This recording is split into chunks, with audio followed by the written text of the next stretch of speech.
Bismillahirrahmanirrahim. Assalamualaikum warahmatullahi wabarakatuh.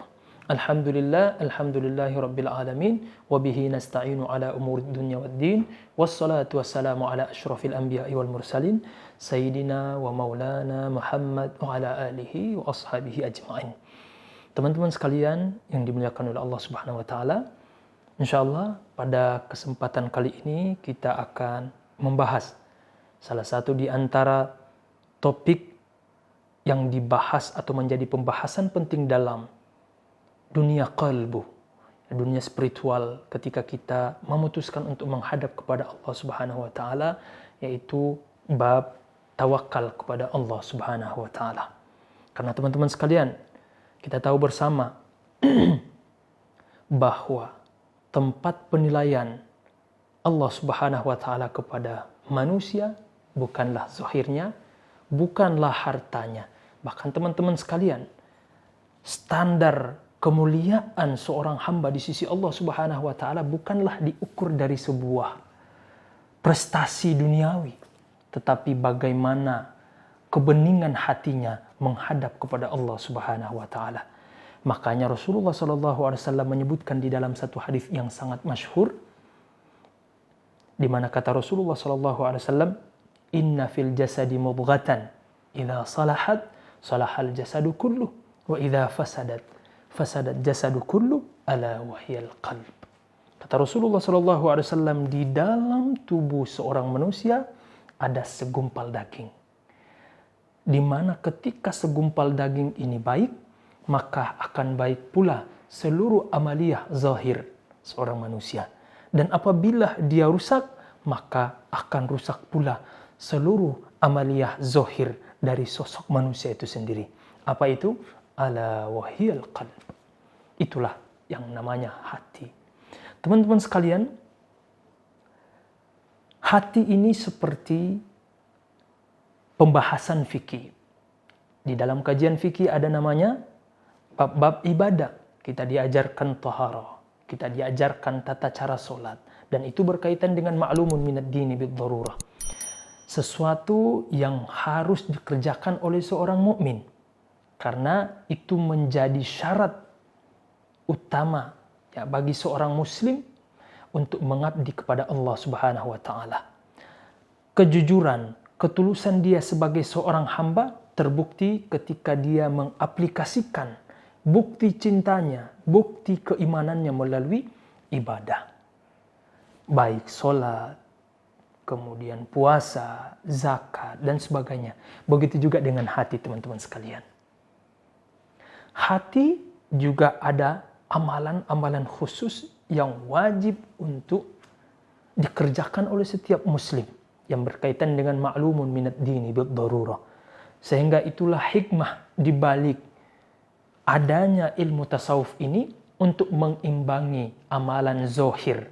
Karena teman-teman sekalian, buat apa kita menghabiskan waktu sholat, zakat, puasa, tetapi ternyata ketika kita melaksanakan sholat, ketika kita membayar zakat, tetapi rupanya di hati kita ada sesuatu yang dimana kita menunaikannya tidak ikhlas. Bahkan teman-teman sekalian, kata para ulama kita, amalan yang paling terpenting ketika dia berhadapan antara amalan zahir dan amalan hati, kata para ulama kita, adalah amalan hati. Kenapa teman-teman sekalian? Karena amalan hati inilah yang akan menjadi penentu utama diterimanya amalan zahir yang kita lakukan. Orang sholat, orang puasa, orang bayar zakat, tetapi ketika hatinya tidak ikhlas melaksanakan ibadah tersebut kepada Allah, maka sia-sialah semua amalan yang dia lakukan. Nah, kali ini insya Allah yang akan kita bahas salah satu tema besar dalam amaliyah hati, yaitu tawakal. Nah, teman-teman sekalian yang dimuliakan oleh Allah Subhanahu wa taala, tawakal ini sering kita dengar, bahkan sudah menjadi bagian dari bahasa Indonesia. Ketika kita mengatakan kepada teman-teman kita, tawakallah kepada Allah. Ya, sehingga teman kita atau orang-orang yang mendengarkan kata tawakal itu otomatis sudah faham inti dan substansi dari tawakal itu sendiri. Namun bukan itu yang kita inginkan. kita ingin bagaimana istilah tawakal ini dijelaskan oleh ahlinya. Karena tentu sebagaimana yang kita tahu bahwa setiap cabang ilmu punya para pakar, punya ulama-ulamanya. Maka bagaimana para ulama kita memahami tentang konsep tawakal ini? Nah, teman-teman sekalian, tawakal ini sebelum kita masuk kepada definisi atau pemahaman para ulama kita tentang tawakal, kenapa kita harus tawakal kepada Allah? Ternyata teman-teman sekalian, tawakal itu adalah ekspresi bentuk keimanan kita kepada Allah. Kita tidak akan menyerahkan urusan kita kepada seseorang kecuali kita percaya kepada dia. Kecuali kita yakin dia orang yang pantas untuk menerima titipan barang yang kita titipkan kepada dia. Makanya kata para ulama kita, tawakal ini merupakan bentuk ekspresi keimanan kita kepada Allah. Tidaklah seorang mukmin bertawakal kepada Allah kecuali dia yakin bahwa Allah Subhanahu wa taala yang paling pantas untuk diserahkan semua urusannya. Karena Allah Subhanahu wa taala lah yang mengatur dan menetapkan seluruh yang menjadi ketetapan sang hamba. Maka dari itu teman-teman sekalian, erat kaitannya tawakal ini dengan keimanan. Di dalam Al-Quran banyak tempat Allah Subhanahu wa taala menyebutkan dan bahkan mengaitkan antara tawakal dengan keimanan. Di mana Allah Subhanahu wa taala berfirman misalnya wa 'alallahi fatawakkalu in kuntum mu'minin. Dan bertawakallah kalian kepada Allah jika kalian beriman. Berarti bisa kita fahami bahwa tawakal dan iman itu ada kaitan atau keterkaitan yang sangat erat yang tidak bisa dilepaskan satu sama lain. Maka orang yang beriman, dia harus bertawakal kepada Allah. Dan orang yang bertawakal kepada Allah, maka otomatis dia beriman kepada Allah. Namun seperti apa konsep yang difahami oleh para ulama kita tentang tawakal itu sendiri? Nah, teman-teman sekalian, banyak ragam definisi yang disampaikan oleh para ulama kita tentang konsep tawakal itu sendiri. Kita mungkin akan mengangkat beberapa definisi yang disampaikan oleh para ulama kita. Di antaranya misalnya di sini disebutkan oleh Imam, seorang sufi, Abu Sa'id Al-Kharraz rahimahullahu ta'ala. Kata beliau apa? Tawakal itu huwa tasdiqu lillahi azza wa jalla wal i'timadu alaihi was sukunu ilaihi wat tuma'nina ilaihi. Teman-teman sekalian, kalau kita melihat redaksi ini, kata beliau, tawakal itu adalah membenarkan Allah Subhanahu wa taala. Al-i'timadu alaihi, bersandar kepada Allah Subhanahu wa taala. Was-sukunu ilaihi wat-tuma'nina ilaihi.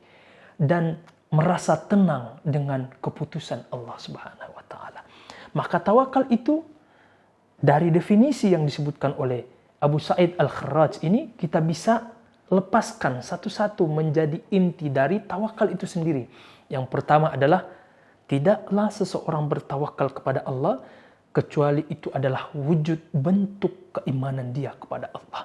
Jadi kalau ada seorang mukmin kemudian tidak pernah bertawakal kepada Allah Subhanahu wa taala, ya selalu mengandalkan dirinya sendiri, selalu kemudian melihat bahwa dialah yang semua yang bergantung padanya. Artinya semua hal yang berkaitan dengan cita-cita, yang berkaitan dengan keinginan, semua keputusan berada di tangannya. Dia lupa bahwa yang mengatur, yang memberikan keputusan adalah Allah Subhanahu wa taala. Maka seorang mukmin adalah seorang yang senantiasa bertawakal kepada Allah. Tapi teman-teman sekalian, bagaimana sih konsep tawakal itu sendiri? Karena hari ini ada semacam distorsi, kesalahpahaman di dalam memahami tawakal. Seolah-olah tawakal itu hanya semuanya menyerahkan kepada Allah tanpa melalui usaha. Apakah begini maksud tawakal yang dimaksud oleh para ulama kita? Tunggu dulu. Mari kita lihat dan baca apa sih yang dimaksud tawakal oleh para ulama kita. Nah, ternyata teman-teman sekalian, kata para ulama kita, tawakal itu bukan sekedar menyerahkan semua urusan kepada Allah kemudian tanpa berusaha. Tawakal itu diikat atau saling menguatkan antara menyerahkan kepada Allah, hati tentunya kita serahkan kepada Allah. Semua keputusan yang Allah berikan kepada kita, kita yakini itulah yang terbaik bagi kita.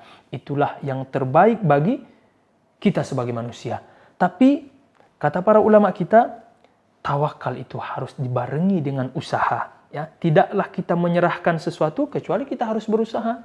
Makanya di sini, kata para ulama kita termasuk Imam Ghazali. Kata beliau apa?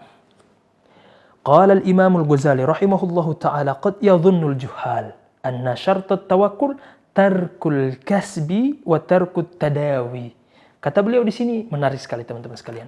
Kata beliau, ada sebagian orang menyangka bahwa tawakal itu hanya sekedar menyerahkan kepada Allah, meninggalkan berusaha. Kalau sakit nggak perlu berobat, kita tawakal, insya Allah yang menyembuhkan adalah Allah. Maka yang seperti ini jahil, kata Imam Ghazali. Dia tidak mengerti apa hakikat tawakal itu. Maka tawakal syarat utama adalah selain kita meyakini bahwa Allah Subhanahu wa Ta'ala yang mengatur, yang memutuskan segala keputusan. Yang kedua adalah tetap sembari berusaha. Maka tawakal kita tidak akan sempurna. Bahkan cacat menurut para ulama kita ketika tidak diikuti, tidak dibarengi dengan usaha kita kepada Allah Subhanahu wa Ta'ala. Tapi itu dulu teman-teman sekalian yang bisa kita sampaikan. Mudah-mudahan apa yang kita sampaikan bermanfaat bagi kita semua. Assalamualaikum warahmatullahi wabarakatuh.